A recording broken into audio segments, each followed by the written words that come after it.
Hello guys, welcome back to the channel. Today we're going to learn how you can remove yourself from a post someone tagged you in on Instagram. Let's get started. Here I have opened my Instagram, and if we want to remove ourselves from a post that we're tagged in, we can click on our profile right here and wait for a moment. It's still loading and the post that we're tagged in will appear right here, so we can click on this section and wait for a moment. It's still loading, guys, I'm sorry. And choose the post that you want to remove yourself, and I'm going to choose this one. Just simply click on the post that you were tagged in, and you can click on this three dots button on the top right corner of your screen, then choose tag option. Alright, and you have to choose remove me from post right here.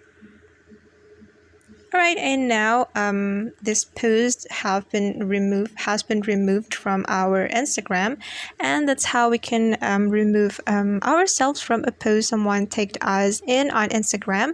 I hope this video will be useful for you. Thank you so much for watching, and see you on the next video.